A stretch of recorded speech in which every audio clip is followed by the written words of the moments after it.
Eh bien bonjour à tous, j'espère que vous allez tous très bien. Aujourd'hui on se retrouve pour une nouvelle vidéo. On va parler du débrief entre l'Athletic Bilbao et le FC Barcelone, le match qui a eu lieu ce soir. Vous allez voir qu'il y a beaucoup de choses à dire sur ce match. Juste avant que la vidéo commence, je vous laisse avec l'intro que j'ai faite. C'est parti.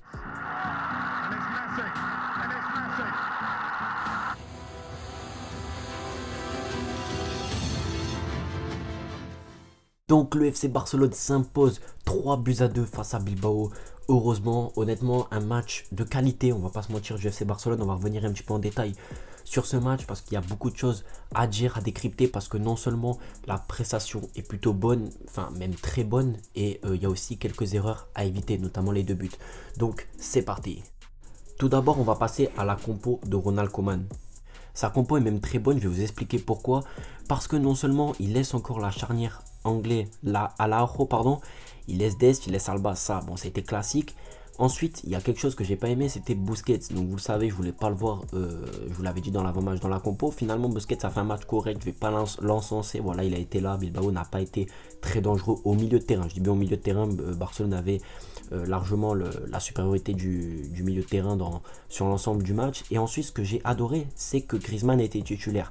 J'avais peur qu'il mette encore Braithwaite. Finalement, il a mis Griezmann. Voilà, peut-être petite punition à Braithwaite, je sais pas réellement si c'est une punition, mais en tout cas il n'est pas titulaire. Et ensuite Dembélé et Messi, Dembélé qui a apporté énormément de danger. Donc dans ce match, ce qu'il faut retenir, c'est notamment l'entame de match. L'entame de match est pas très bonne du Barça. Non seulement il y a ce but, mais il y a aussi la continuité où ça rate beaucoup de passes. Techniquement c'est très faible.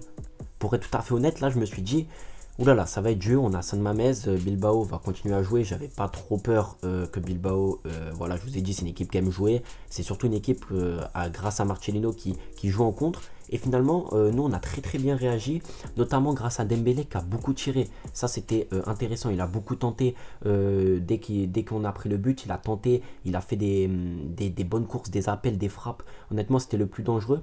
Ensuite, le début de match est un petit peu moyen, même si Dembélé tentait, il y avait toujours ces ballons longs derrière le dos de la défense de l'anglais à Araujo sur les 15 premières minutes. Williams prenait souvent le dessus. C'était un petit peu dérangeant parce que Williams, s'il était peut-être, je dirais, plus accompagné, il aurait pu inscrire un deuxième but. Il y a eu ensuite la super passe de Messi, très belle réaction, super passe. Que dire du centre de Messi et que dire de la reprise de De Jong qui remet ce ballon superbement vers Pedri. Ensuite, le Barça continue de pousser sans réellement être encore plus dangereux que ce qu'ils ont été, mais dans l'ensemble, très bonne première mi-temps parce que non seulement ils ont été dangereux, il y a eu une bonne réaction, mais surtout ils ont égalisé. Et ça, c'était le point qu'il fallait retenir parce que Barcelone, c'est une équipe qui, en général, quand ils prennent un but, ils sont souvent un petit peu dévastés, coup sur le moral. Et là, ils ont directement réagi, rien à dire. Et en plus, cerise sur le gâteau, il y a ce but de Lionel Messi, quelle passe de Pedri. Je voulais honnêtement qu'il frappe, hein. Sur le coup, je me suis dit, il va frapper. Il fait une super passe, puis Messi finit. Bon, bien évidemment, là, c'est l'expérience, le niveau qui parle, donc on va pas s'attarder sur le but de Messi, mais la passe, la connexion est très intéressante. S'il continue comme ça, Barcelone peut faire mal. Si Dembélé est au top, si Pedri est au top, et si Messi continue dans cette continuité-là, c'est-à-dire qu'il est en train de reprendre son niveau, on peut être dangereux et on peut recroire au titre.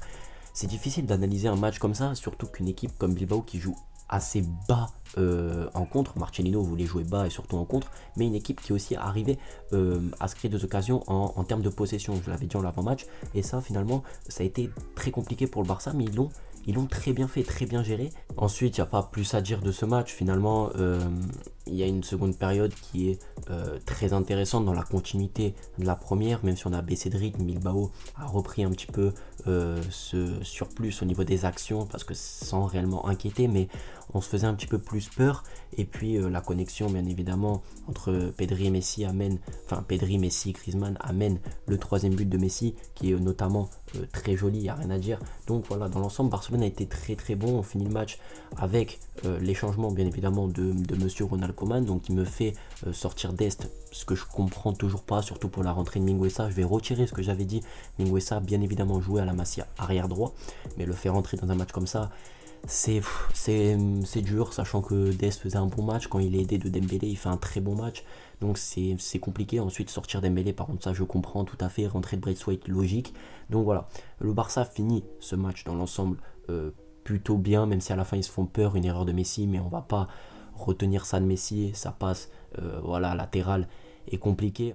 Mais dans l'ensemble, ça finit bien, le Barça confirme et ça, c'est ce qui est vraiment intéressant, même si Coman aurait pu faire entrer Riqui Puig ou même Konrad. C'est un petit peu le point négatif qu'il faut redire de Coman sur ce match parce qu'il peut bien évidemment faire entrer Riqui Puig, il peut faire entrer Pjanic, il peut faire entrer Konrad, il risque rien à 3-1. C'est compliqué pour Bilbao de revenir dans ce match et finalement il les fait pas rentrer, il fait que 2 changements sur 5.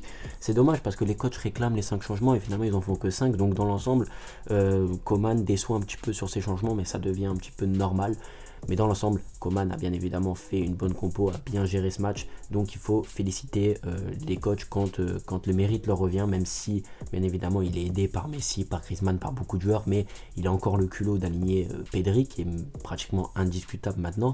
Donc voilà, c'est un très bon match du Barça, c'est ce qu'il faudra retenir. Donc voilà les gars, on sera revenu sur l'ensemble du match globalement. Je reviendrai demain à froid sur le match. J'analyserai un petit peu plus en détail. Je donnerai demain mon top et mon flop parce que je vais revoir un petit peu ce qui a été bien, ce qui a été pas bien. Sur ce les gars, moi je vous dis à la prochaine. Prenez soin de vous. C'était Kylian. Ciao ciao.